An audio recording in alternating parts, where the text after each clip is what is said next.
Hello everyone, this is El Spectral. Welcome back to the Land of Empires. So things have been pretty busy for me over the past few weeks, but I do want to get out a video. And for this video, I don't actually have a dedicated topic to go over.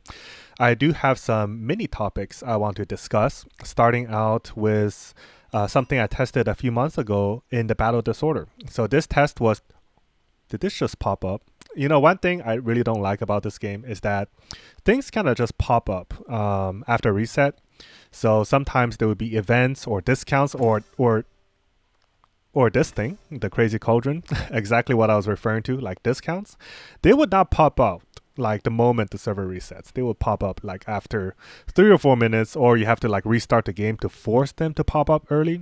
But sometimes what Wells would a mistake Wells would make is to, I guess, spend a lot of money the moment the server resets, especially like if they're expecting some kind of event or if there's some good packs out. And as a result, they miss out on, some discounts. Though I should mention that these are rather marginal, so it's not a serious problem, although I am like kind of annoyed by it. But anyways, let's get to the main topic. The first thing I want to go over is a peculiar aspect of damage within the battle disorder. Now, everyone knows there are troop upgrades. So there are different upgrades, half of which is the glorious tier, and the other half is the troop tier. If I were to go to my tier 12 research, you can see that my tier 12 research is pretty much maxed at this point. However, what I want to discuss for the battle disorder is what is known as a minimum damage. Now, this minimum damage is actually not something that exists outside of the battle disorder. It exists only within the battle disorder, and it kind of follows its own rules. This minimum damage, so I tested extensively with Exia, one of my buddy players. I believe he's in server 39 as well as 18 or 34. But anyways, so I did a lot of testing with him in Battle Disorder using different units, different troops, different heroes, different troop tiers, different glorious tiers, etc. And what we've discovered is that there is actually a minimum damage where if your troops are way too weak, so let's say they're tier 1, they will still deal a minimum damage that follows, that is a function of the number of unit types you are using. So for example, if you are using 100 infantry and you increase that amount to 200 infantry, your damage will increase by some amount, which is a function of the amount of infantry you're running. Now, this is actually not affected by total army size, which is a factor to your damage outside of the battle disorder and within the battle disorder itself. So in this topic, we're only referring to the minimum damage. So no matter what you run, it could be the lowest possible troop tier. You could be running tier 1 troops. You will still deal a minimum damage. Of course, your troops will die pretty much in one hit against a powerful player because their damage against you will be quite high. But you will still be able to deal minimum damage to them. And I think that is rather interesting. So to answer the question of what kind of function it is your number of troops to the exponent of 0.9 times 0.1. It is a pretty much exact function. This is probably the exact formula they use.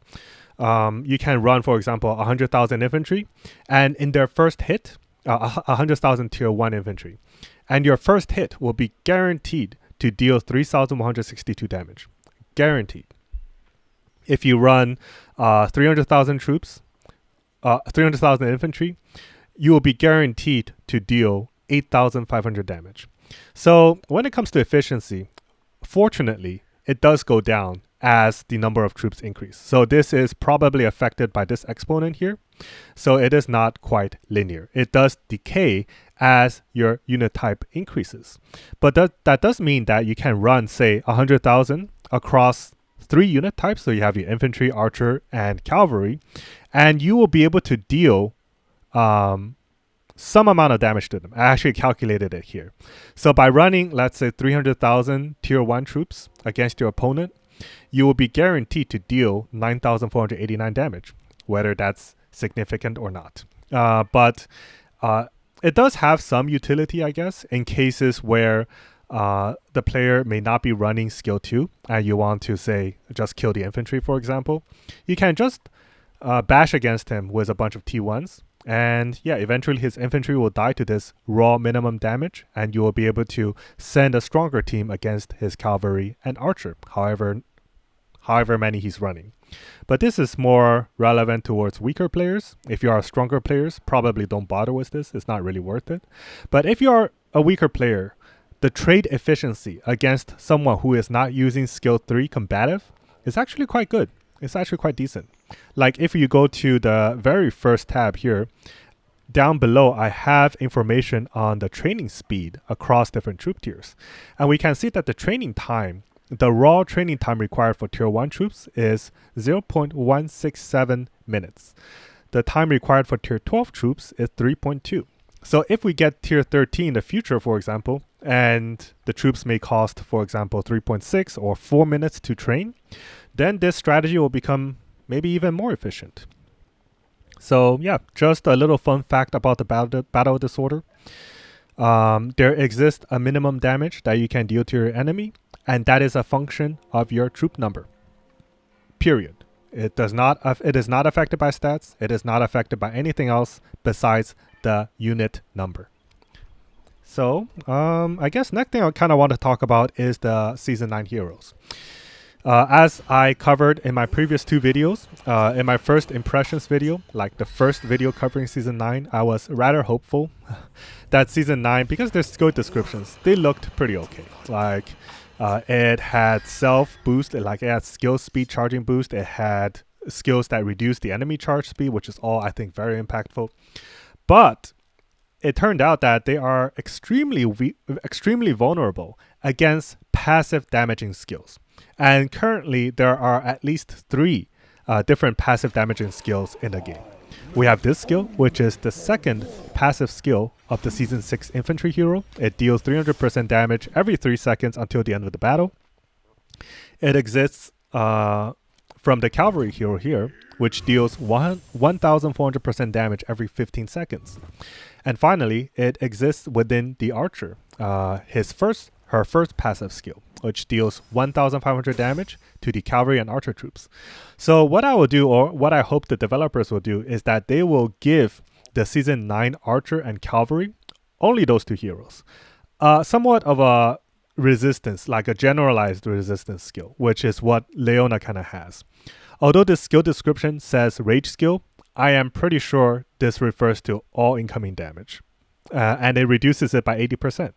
And this is kind of what made Leona viable back in Season 7. Because prior to Leona getting these buffs, like before, her original skill description was just the 10% charge value, which is ironically very reminiscent of this skill description by our Season 9 archer. So initially, Leona did not have any resistance. And as a result, she just got annihilated by pretty much every combination of Season 6 and Season 7. So what they did was they gave Leona 80% damage, and suddenly she made the Season 7 meta quite interesting.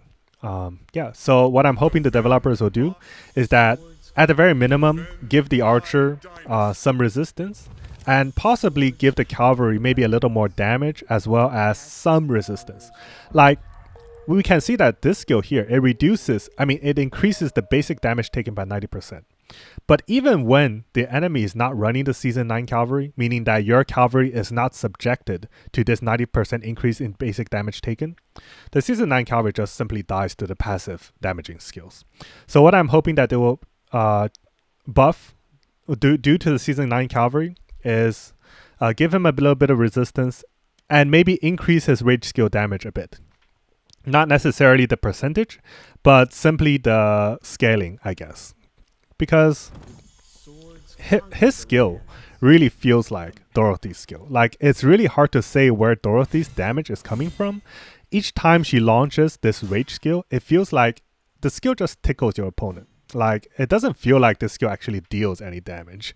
And whenever we're seeing reports from the Season 9 cavalry, it's also very similar. We don't see all that much skill damage being dished out. So yeah, that is how I hope they will buff the Season 9 heroes. Of course, we don't want them to buff these heroes too much. because we don't want to end up in a situation where the Season 9 hero kind of dominates the field, where we cannot find a single counter to that hero. But I don't want them to simply not buff Season 9, because right now, Season 9 just gets completely obliterated by these passive skills. And it makes them simply not viable in a majority of teams, because these heroes, which I mentioned earlier, are very popular contenders in Season 8. So these are still very popular compositions. And if Season 9 cannot deal with them, then Season 9 cannot be viable in Season 9, ironically.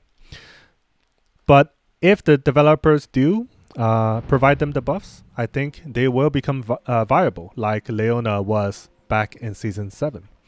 So upcoming, we do have the Battle of Destiny. Kind of weird that we don't know who we're facing yet when the battle is already starting. I just think that they should review it the moment it shows up, but only make it shows up on Sunday Reset so that we don't have to deal with this very meaningless screen here. But yeah, let's go to the army setup for the Alliance Showdown, I guess. I'm kind of a fan of this event simply because it gives good rewards for rather minimal effort. Like, the rewards you get from this event is actually like half of what you get in a Battle Disorder, which is pretty insane.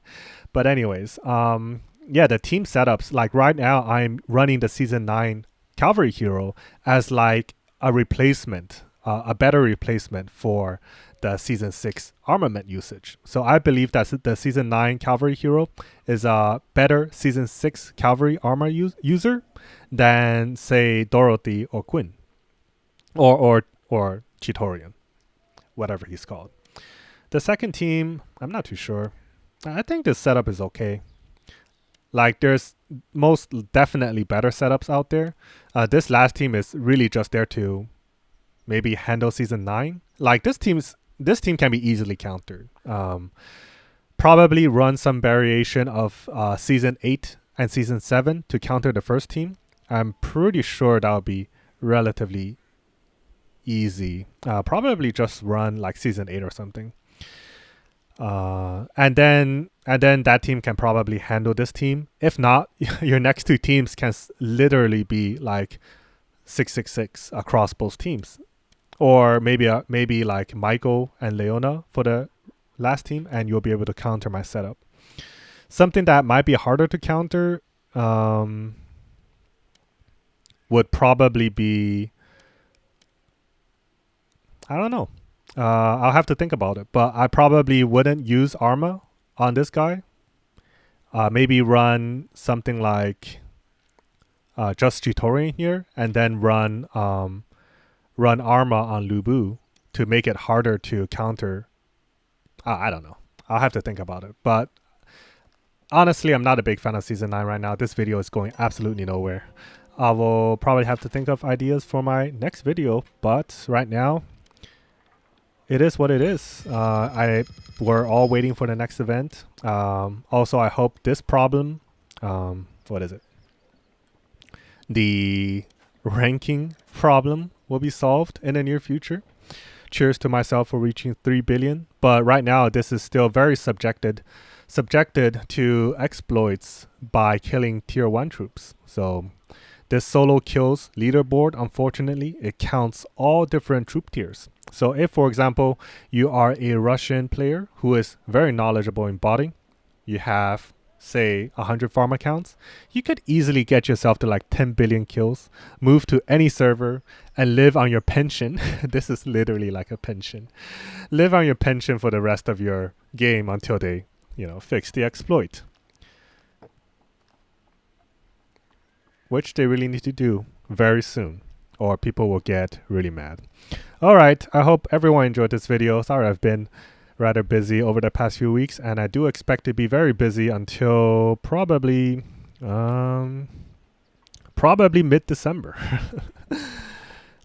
Yes. Yeah, I'll be pretty busy till then. So videos will come out at a slower pace, unfortunately. Although if the game provides me like content I can actually talk about and review and like dig into, then that will make for a more entertaining video and something that I will probably have to spend less time on, because looking for content is kind of hard. I think it kind of takes time, and I do think that if the content is laid out in front of me, I can just take a look at it and provide my opinion on it, and that's easier content for me to provide. So yeah, developers, if you're listening, give us a new game mode on the scale of the Battle Disorder, and I think players will be very happy. Overall, personally, my favorite event is the Battle Disorder. This is like just chatting now. But yeah, my favorite event is Battle Disorder, mostly because of the flexible time commitment. I think for me personally, I value flexible time commitment. When it comes to the Battle Destiny, sometimes I'm on, sometimes I'm off. But like when I'm really needed and I'm not there, then there's nothing I can do about it. Like when you need me to launch a rally, I'm not there, then I cannot launch the rally or I cannot defend. And if you don't need me and I'm there, then nobody can support my rally, at least not in XLGX. So yeah, I'm not a big fan of Battle Destiny, although I do like the center race when multiple alliances are touching it. Holy Mountain I do quite like because it is a rather short event. You do have your own 8-hour time slot. Hopefully it doesn't go over 8 hours, but still it is a fairly dedicated time slot that you can set aside. For the Battle Destiny, you cannot really do that. In the past, I have done like 40-hour battles in the Battle Destiny against Batty and Rome Alliance. But nowadays, I simply do not have time to, play through the entire duration of combat, especially when the troop losses are fixed at 10%. Like, this is something I really don't get. Like after season 3, it's just becomes so easy to train these troops. Like your training speed goes up and up, people's like troop count goes up and up, and after every event, you can pretty much heal 90% of your losses. So people don't really get permanent losses in this game. So imagine like a year from now, people will have like 2 billion, 2.5 billion power. They will have 15 million troops. And at that point, you can just fight forever, pretty much. Like in the Battle Destiny, you will never run out of troops. Like if you start out with 15 million troops, you will never run out. It simply does not allow you to run out unless you're like super mentally challenged and you bash against a fully supported defense with, I don't know, tier 1 or just no hero teams. But anyways, enough rambling. I'll see everyone in my next video. Take care.